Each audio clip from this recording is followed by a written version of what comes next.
Got Randy here to try to prove time cube. I don't want the reward money, I just want the science. First of all, as an axiom, there exist four corners of the earth. It is cubic. There exist four corners of the earth. Hear me now. First of all, suppose, for the sake of contradiction, it is not cubic. Is 5-dimensional? Surely it can't be 5-dimensional. Because if you existed in 5 dimensions of space, that'd be ridiculous. Don't get me off here. Like, if you existed, it would look like a Picasso painting. It would look like a Picasso painting. It'd be ridiculous. Now, if it existed in 3 dimensions, if it was like a pyramid and not like a cube, if it existed in only 3 dimensions, then you were standing in one of the corners, you'd have nowhere to stand. Nah, I don't. Excuse me. I'm just the ignorant. I mean, if the Earth was like a pyramid, and someone was trying to stand in one of the corners, you can't stand in the corner of the pyramid unless you're like a baby. No. What's that? Yeah, exactly. But 6 pyramids in 1 cube, then how can you exist in a pyramid? You have to be 1/6 of yourself. It has.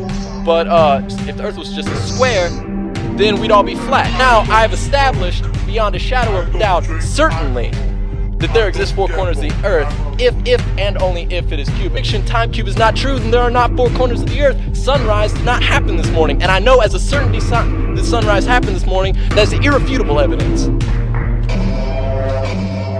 I wanted to address actually your proof of the time cube, and I understood from reading your webpage and stuff like that it follows from your revelation of the time cube that you are above God. Is that correct? No. If I said those words, would I be above God too? Be able to just manifest it if you're wiser than God? The human form is no stronger than I am. Okay, I withdraw my attempt to disprove.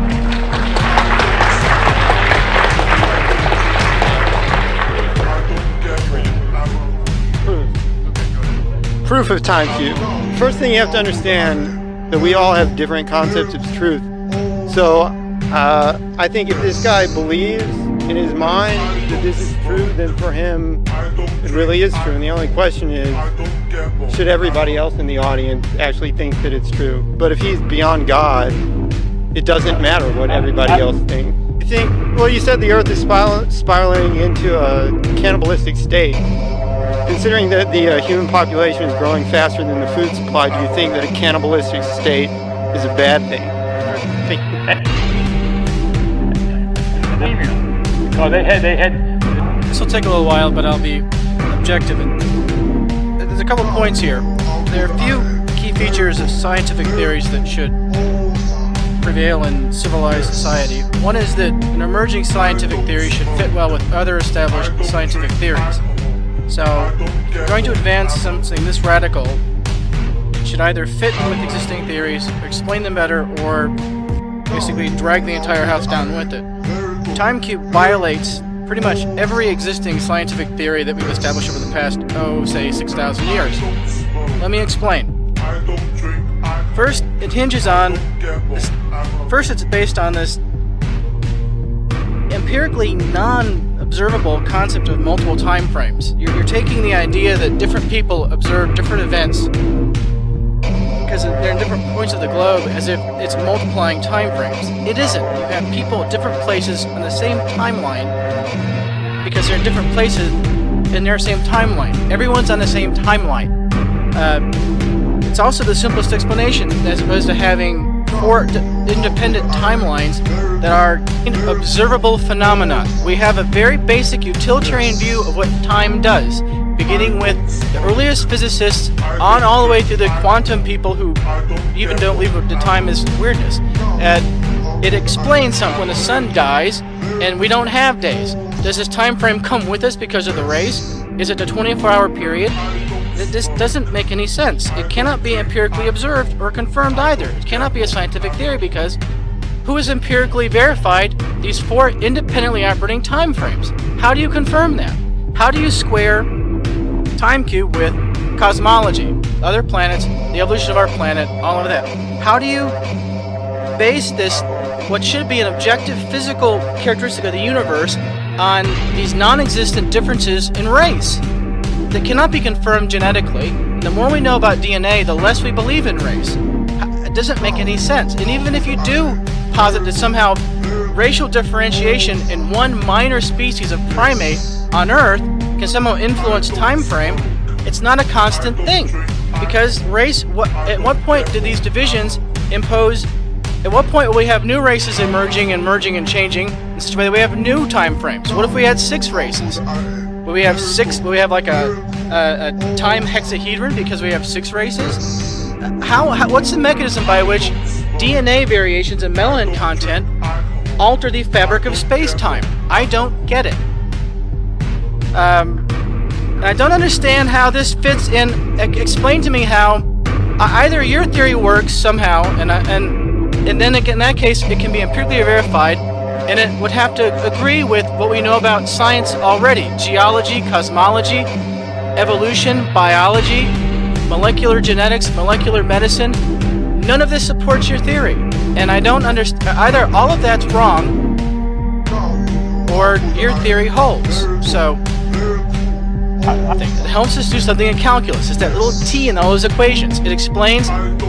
It keeps all the events from happening at the same time. That's what time does. It's an independent quantity that operates independently of consciousness, and it's measured scientifically, which means that it's not subject to subjective human factors. It operates the same wherever you're at.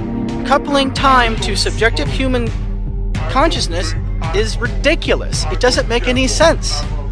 You know, time is different in New York than Miami. Based on what? Oh, okay. Oh.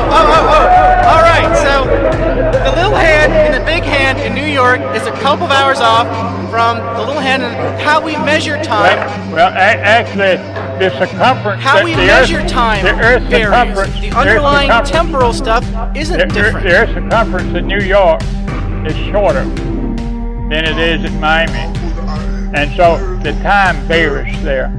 And in other words, the time is slower. No, sir. The only difference in time, and it's an artificial difference in time, is induced by relativistic effects, and solely a function of your frame of reference. If you go faster, close to the speed of light, people outside your frame of reference who are going slower than you will think that you're going slower, and you'll think they're going slower. It's a matter of differential frame reference in relativistic physics. It's been pretty much worked out pretty well by smart people. Well, we'll go back to the card table leg. How long does it take that card table leg to rotate in one rotation of Earth? What? A card table leg sitting astride the North Pole. How long does it take that card table leg to rotate? 24 hours, same as the equator. Oh! You're dealing with how... You're dealing with how time is measured, not the under... And this is the danger in these crackpot scientific theories, is you focus on some misconception of what you're measuring, or you focus exclusively on some superficial aspect and without any real understanding of the scientific method or the deeper issues here. And it just doesn't cut it as a scientific theory. You cannot empirically